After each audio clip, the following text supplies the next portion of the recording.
আসসালামু আলাইকুম। আজকে লাইলাতুল কদর সম্বন্ধে বলবো।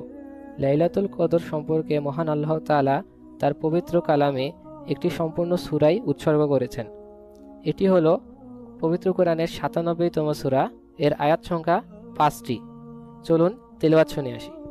আউযু বিল্লাহি মিনাশ শাইতানির রাজীম। বিসমিল্লাহির রহমানির রহিম। ইন্না আনজালনাহু ফি লাইলাতিল কদর ওয়া মা আদরাকা মা লাইলাতুল কদর। লাইলাতুল কদরি খায়রুম মিন আলফি শাহর। تنزل الملائكة والروح فيها بإذن ربهم من كل أمر سلام هي حتى مطلع الفجر صدق الله العظيم। সূরা কদরের বাংলা অর্থ। বিসমিল্লাহির রহমানির রহিম।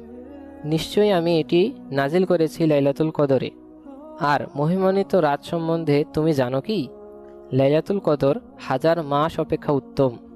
এ রাতে ফেরেশতা আর রূহ তাদের রবের অনুমতিক্রমে প্রত্যেক কাজে অবতীর্ণ হয়। শান্তিময় সেই রাত ফজরের সূচনা পর্যন্ত। সূরা কদরের শানে নজুল হলো রাসূলুল্লাহ সাল্লাল্লাহু আলাইহি ওয়াসাল্লাম যখন বনী ইসরাইলের এক মুজাহিদকে নিয়ে সাহাবীদের নিকট আলোচনা করছিলেন, যিনি কিনা ১০০০ মাস অবিরাম জিহাদ করতেন, তখন মুসলমানরা বিস্মিত হয়। এই বিস্ময় ও ঘটনার পরিপ্রেক্ষিতেই সূরা কদর অবতীর্ণ হয়। এই সূরা নাজিলের মাধ্যমে মূলত কুরআনের শ্রেষ্ঠত্ব ও গুরুত্ব বোঝানো হয়েছে। সূরা কদরের গঠন বিন্যাস। ১ নম্বর আয়াতে কুরআন নাজিল সম্পর্কে বলা হয়েছে। ২ নম্বরে কদরের মূল্য সম্পর্কে বলা হয়েছে। ৩ নম্বর আয়াতে কদরের রাতের আভিজাত্য সম্পর্কে বলা হয়েছে।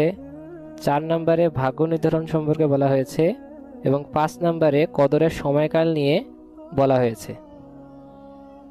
কদর শব্দের ৫টি অর্থ রয়েছে। ১. ভাগ্য বা সীমা নির্ধারণ করা। ২. অভিজাত্য বা সম্মান। ৩. ভিড় করা। ৪. মূল্য ও ৫. আদেশ। ১ নম্বর ভাগ্য বা সীমা নির্ধারণ করা।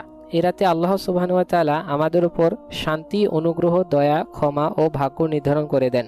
২ নম্বর অভিজাত্য বা সম্মান। এ রাতে কুরআন কারীম লৌহে মাহফুজ হতে প্রথম আসমানে অবতীর্ণ হয়। এরপরে ধাপে ধাপে জিবরাইল আলাইহিস সালামের মাধ্যমে হযরত মুহাম্মদ সাল্লাল্লাহু আলাইহি সাল্লামের কাছে কুরআন অবতীর্ণ হয় দীর্ঘ ২৩ বছর ধরে। এই সমস্ত বিষয় একটি আভিজাত্য প্রকাশ করে। এজন্যই কদরের একটি অর্থ হলো অভিজাত্য বা সম্মান। ৩ নম্বর ভিড় করা। এই রাতে অসংখ্য ফেরেশতা ও জিবরাইল আলাইহিস সালাম অবতরণ করেন আল্লাহর অনুমতিতে। মূল্য আমাদের গণনায় ১০০০ মাসের চেয়েও উত্তম। আদেশ আল্লাহর আদেশে অসংখ্য ফেরেশতা অবতরণ করেন। আল্লাহর আদেশেই এই রাতে রহমত, মাগফিরাত ও বিশেষ শান্তি বিরাজ করে। ধন্যবাদ সম্পূর্ণ ভিডিওটি দেখার জন্য। আসসালামু আলাইকুম।